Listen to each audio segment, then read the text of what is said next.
Witam Was, kochani, serdecznie w kolejnym filmie na moim kanale. Z tej strony Marta, kanał Million Lashes i zapraszam Was na kubek ciepłej herbaty, bądź kawy, bądź co tam chcecie, ale chyba o tej godzinie to raczej kawy nie pijecie, no chyba że oglądacie mnie dnia następnego. Wtedy może być i kawa. Ja Was zapraszam na pod tytułem Świąteczne prezenty perfumowe. Dlatego jak zwykle pewnie coś sobie przekąszę, wypiję herbatę, poodpowiadam na przez siebie wymyślone pytania. Mam nadzieję, że miło spędzicie ten czas i wyszukujcie i wyczekujcie podczas tego filmu oczywiście zagadki.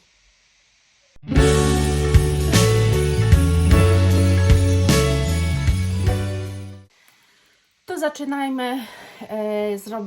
Wezmę sobie łyk herbaty zimowej i zaczynam. Pierwsze pytanie. Czy istnieje zapach dla każdego? Ja mam Ferrero Rocher, więc sobie odpieczętuję. Czy istnieje zapach dla każdego? No, odpowiedź jest prosta, bo pytanie jest tendencyjne. Ale ja je wymyśliłam, nie mogę źle mówić o pytaniach. Ale dobra. Pytanie jest tendencyjne. Teoretycznie nie, dlatego że tak naprawdę każdy z nas, oprócz tego, że banał, kliszej, że jest inny, to każdy z nas ma przede wszystkim inne preferencje.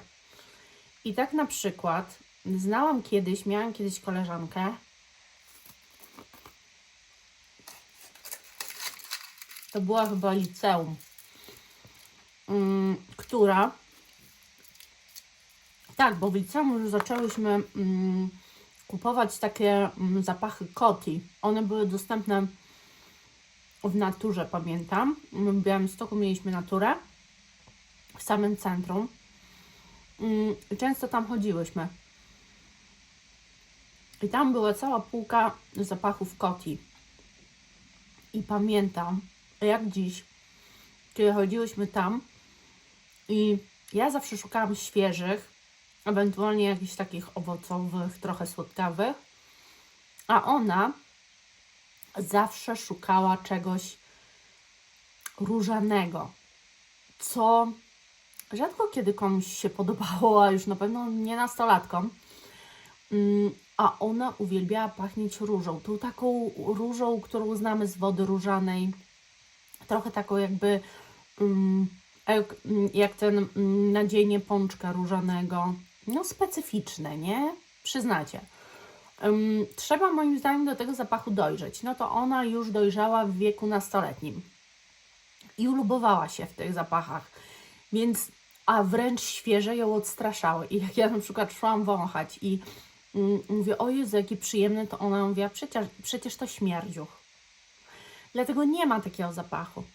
Nie ma generalnie zapachu dla wszystkich, ale wydaje mi się, że jeżeli mamy trafiać w większość, to można zaliczyć świeżynki do takich pośrednio.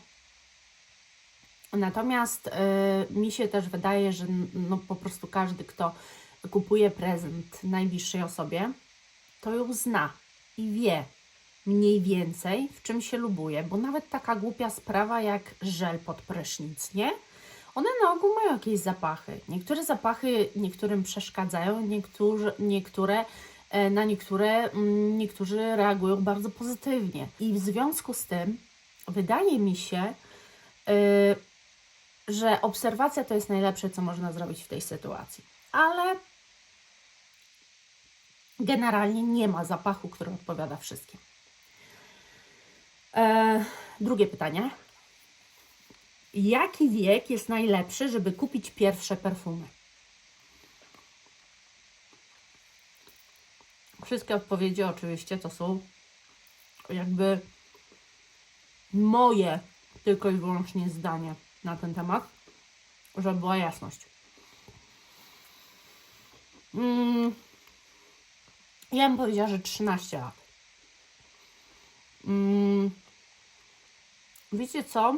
To jest raczej taki wiek, kiedy dziecko troszeczkę zaczyna odkrywać swoją seksualność. Dzisiaj ciężko jest mi powiedzieć, kiedy dziecko odkrywa swoją seksualność, bo kiedy ja byłam nastolatką, ja bardzo długo w ogóle bawiłam się. Ja myślę, że ja gdzieś do 16 roku życia, słuchajcie, normalnie bawiłam się zabawkami. Nie byłam odosobniona w tym. Oczywiście psociło się też na podwórku, ale jeżeli nie było pogody, siedziało się w domu, bawiliśmy się normalnie zabawkami. Więc wydaje mi się, oczywiście też Brawo Girl były gazety i się czytało i tak dalej, ale zabawki też jeszcze szły w ruch i naprawdę ja się tego nigdy nie wstydziłam. I nie interesowałam się też chłopakami w wieku 16 lat. I nie wiem, jak jest teraz, więc jeżeli miałabym teraz polecić, nadal wydaje mi się, że ten wiek 13 lat to jest taki dobry do kupowania perfum. Tak jak obserwuję dzieci moich znajomych, to mam wrażenie, że oni bardzo szybko wszystkim się interesują. Jakby sami z siebie dużo rzeczy wiedzą. No oczywiście internet i tak dalej, więc wiadomo. Więc tak naprawdę nie wiem, czy nie ma takich dzieci, myślę, że są, które w wieku 11 już chciałyby swoje jakieś pierwsze perfumy dostać. W mojej głowie jest to te 13 lat, ale słuchajcie, no, to jest znowu bardzo indywidualna jednak sprawa i trzeba na pewno to dostosować do tego, czego dziecko tak naprawdę oczekuje, nie? Kolejne, słuchajcie, pytanie to, czy ktoś kiedyś powiedział Ci albo dał do zrozumienia, że nie jest zadowolony z zapachu, który kupiłaś w prezencie? Ja kupuję wszystkim zawsze perfumy. Dla mnie to jest, dla mnie wbrew temu wszystkiemu, że nie ma zapachu dla wszystkich i tak dalej, nadal jest najbezpieczniejszy prezent, jaki może być, dlatego że każdy, może nie każdy, ale większość używa. Jak nie używa, to i tak zużyje, jak będzie miał. Większość się ucieszy z takiego prezentu. Takie mam poczucie. Przynajmniej ja też w takim gronie się obracam, powiedzmy. Oczywiście jest ryzyko, że się nie trafi z zapachem, ale ja sobie nie przypominam ani jednej osoby, która dała mi do zrozumienia. Być może nie była zachwycona zapachem, ale raczej słyszałam o piękny, o ludy, super. No, ja nie znam, słuchajcie, że nie trafiłam. Jest kilka osób, którym trochę się boję kupić perfumy, tak, jeżeli nie wiem, na przykład mojej przyjaciółce nie kupiłabym chyba w ciemno zapachu. Kupiłam jej zapachę, ale wiedziałam, czego chce. Ale tak, żeby w ciemno wcelować w to, co ona lubi, myślę, że bym tego nie zrobiła. Jest kilka takich osób, którym bałabym się kupić. Nie boję się mężczyznom kupować zapachów, o dziwo. Bardzo lubię, zawsze kupuję mężczyznom i nie boję się, bo wydaje mi się, że są mniej wymagające i też jakby ja nie mam w swoim gronie jakichś kolekcjonerów. Mam użytkowników takich zwykłych, więc czyli wszystkie zapachy, które kupiłam, to chyba było w 10. Tak mi się wydaje. Albo o czymś nie wiem. Następny. Czy dostałaś kiedyś zapach, który kompletnie Ci się nie spodobał?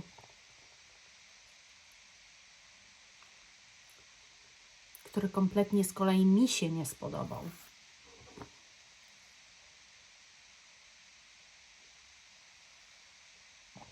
Szybciej sama sobie takie kupiłam, który mi się nie spodobał, niż dostałam od kogoś. Wszystkie raczej zapachy perfumy, które dostawałam, no to takie, które chciałam mieć, a jak nie takie, które chciałam mieć, to raczej było to związane z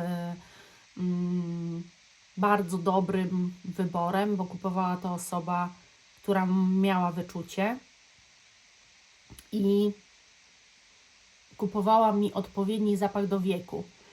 Więc, bo ja teraz już nie dostaję, oprócz tego, że od Wojtka dostaję perfumy, to każdy się boi. To jest głupie, bo ja kolekcjonuję, więc ja tak, bo mogę to nazwać, że ja już teraz to kolekcjonuję zapachy. Więc powiedzmy sobie szczerze, że jaki zapach ktoś by mi nie kupił, to ja będę najszczęśliwsza na świecie, bo jak je kolekcjonuję, to nawet najdziwniejszy zapach, czy taki, który mi nie do końca będzie leżał, fajnie jest mieć. Dla mnie fajnie mieć. Ale nie kupują mi, boją się. Więc to, co kiedyś, jakieś moje takie dawne doznania z prezentami perfumowymi zawsze były bardzo pozytywne, nigdy się nie rozczarowałam, szybciej się rozczarowałam tym, co sama sobie kupiłam. Dobra, dalej. Jakiego profilu zapachowego nigdy nikomu byś nie sprezentowała?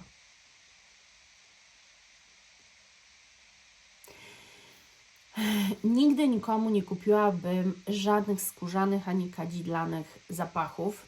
Myślę, że też udowych też nie. Dlatego, że tutaj jest bardzo często love and hate relationships większości ludzi. Taki zapach sprezentowałabym tylko i wyłącznie kogo bardzo dobrze znam i wiem, że w kolekcji takie zapachy ma. Natomiast całej reszcie nie zrobiłabym tego, wiecie co, bo to jest za duże ryzyko. To są tak zwane zapachy dla mnie, dla osób albo które od początku takie preferencje mają, albo dla osób, które znudzone świeżynkami, słodkościami i tak dalej już szukają czegoś innego i raptem rozkochali się w udzie, w kadzidle, w takich rzeczach, w skórzanych. Także ja generalnie te profile omijam jako coś na prezent. To jest zbyt niebezpieczne.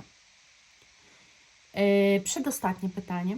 Najbezpieczniejszy profil zapachowy do sprezentowania komuś? No i właśnie, w sumie w tym pierwszym pytaniu trochę zahaczyłam o to pytanie, dlatego że wydaje mi się, że jest to świeży i gourmand. Wydaje mi się, że te dwa profile zapachowe jednak są najbezpieczniejsze. Osób kochających gourmand jest bardzo dużo. Oczywiście można też i z gourmand wtopić, ale z doświadczenia wiem, że ogromnej liczbie ludzi gourmand się bardzo podoba. I raczej są jednostki, którym takie zapachy nie odpowiadają, niż odwrotnie. A co do świeżych, to już w ogóle jest najbezpieczniejsze, dlatego że jeżeli kupicie świeży zapach, tak mi się wydaje, i na przykład traficie na osobę właśnie taką jak ta moja koleżanka, która uważa, że one nie są fajne i lubuje się w różach albo właśnie w jakichś udach albo w czymś takim, to nawet jeżeli kupicie taki świeży zapach, to po pierwsze będzie miała komu podarować ten zapach, bo prawdopodobieństwo, że w jej otoczeniu są osoby, którym ten świeży zapach podpasuje, jest dosyć duże. Więc okej, niby nie robimy prezentu po to, żeby ktoś go oddawał, ale lepiej, że damy komuś prezent, jeżeli w ogóle nie mamy pojęcia, damy komuś taki prezent, z którym ta osoba będzie miała co zrobić, niż jeżeli spróbujemy ją uszczęśliwiać na siłę czymś innym, co spowoduje, że ani ona nie będzie używała, ani nie znajdzie nikogo, kto coś takiego by chciał używać. Świeże zapachy poza tym to są też zapachy, które nie przyprawiają ból głowy, nie powodują żadnych migrenowych sytuacji, nie męczą, są dobre do pracy, więc jest duże prawdopodobieństwo, że jak nawet komuś nie za mocno podpasuje, w to takim codziennym życiu, do pracy i tak dalej, może się okazać, że szybciej i chętniej właśnie sięgnie po ten zapach. Więc nadal wydaje się, że jest bezpieczne. W te dwa profile zapachowe ja bym celowała. I ostatnie pytanie. Czy uważasz, że kupowanie na prezent tanich zapachów to lipa? Ja uważam w ogóle, że nie ma czegoś takiego jak lipny prezent. Słuchajcie, wielokrotnie było tak, że były umawiane, znam po prostu rodzinę, gdzie jest umowa między członkami rodziny, że na przykład nie robimy sobie droższych niż tam 100 zł prezentów, bo nikt nie chce czuć się gorzej. Co to znaczy czuć się gorzej? No na przykład mnie nie stać na kupienie 6 osobom wypasionych prezentów. Więc dla mnie takie budżetowanie jest bardzo ważne, bo jeżeli tego nie zrobimy i nie ustalimy sobie kwoty maksymalnej na osobę, to może się okazać, że ja dostanę bardzo drogi prezent, z którym będę się czuła co najmniej nie na miejscu i niekomfortowo. I może to być najpiękniejszy prezent, nawet taki, o którym ja marzyłam, ale będzie ogromny dyskomfort, bo nie chciałabym poczuć się gorsza, że mnie nie stać na kupienie 6 osobom, czy spełnienia 6 osobom bliskim, czy 5, nieważne, ich marzenia, ale kogoś z mojej rodziny stać na to, żeby spełnić moje marzenie. Duży dyskomfort, więc nie ma czegoś takiego, moim zdaniem, jak wypada czy nie wypada kupić tanie perfumy. Słuchajcie, jest masa na rynku rewelacyjnych zapachów w bardzo dobrych cenach. Takim przykładem są arabskie zapachy. I w ten sposób możecie troszeczkę spełnić czyjeś marzenie. I na przykład, jeżeli wiecie, że ktoś poszukuje jakiegoś zapachu, o jakimś zapachu marzy, no bo wiecie, bo mówi o tym cały rok i jeszcze sobie go nie kupił, jeszcze go nie ma. Wy nie macie budżetu, ale chcielibyście chociaż w małym stopniu spełnić te marzenie. I też jest to dla Was prosty prezent, nie musicie się zastanawiać, już wiecie. To wystarczy, że przetrzepiecie internet w taki sposób, żeby znaleźć w arabskich zapachach odpowiednik, być może jest, zapachu, który sobie ta osoba życzy. I teraz tak, ja szczerze Wam powiem, że wolałabym dostać arabski zapach, który jest odpowiednikiem jakiegoś zapachu, który chciałabym dostać. I tu jest przykład. Na przykład ten BDK Gris Charnel. Jest odpowiednik, nawet kilka, w arabskich zapachach i gdyby kogoś nie było stać na moje marzenie, że ja chcę mieć ten zapach i kupiłby mi ten arabski, i ja bym była przeszczęśliwa. Także szukanie odpowiedników zapachu to też jest jakiś Wasz wkład w to i ktoś taki jak ja by to bardzo mocno docenił, bo wiedziałabym, że ta osoba się napracowała też, żeby znaleźć taki odpowiednik i jednak w jakimś stopniu spełnić moje marzenie za kwotę, na którą ją stać. Więc absolutnie nie ma czegoś takiego, że nie wypada. Wypada wszystko. Tu się liczy gest, tu się liczy pamięć, tu się liczy zaangażowanie, tu się liczy, jak dobrze znacie tę osobę. Poprzez prezenty pokazujecie, jak przez cały rok ją słuchaliście. Oczywiście ja od mojego Wojtka tego nie wymagam. To jest mężczyzna zapracowany, który ma milion rzeczy na głowie i na pewno nie będzie się zastanawiał, o czym ja cały rok mówiłam, a zresztą nawet jak mówiłam o czymś przez cały rok, to najprawdopodobniej już sobie to spełniłam. Więc robię listę. Ale jeżeli Wy takiej listy nie robicie, to taki gest, po prostu gest, liczy się najbardziej. I to nie ma czegoś takiego jak nie wypada, jeszcze raz powtarzam. Wszystko wypada, byle każda ze stron czuła się z tym dobrze. I to było ostatnie pytanie, a teraz przejdźmy do zagadki. Dobra, i słuchajcie. Zagadka jest taka. O jakim zapachu Ariany Grande mówię w filmie?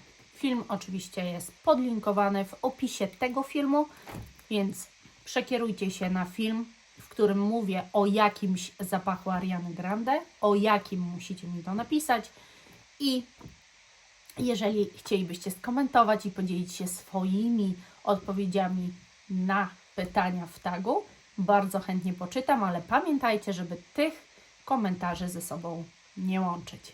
Za dzisiaj serdecznie dziękuję i do zobaczenia, kochani. Pa!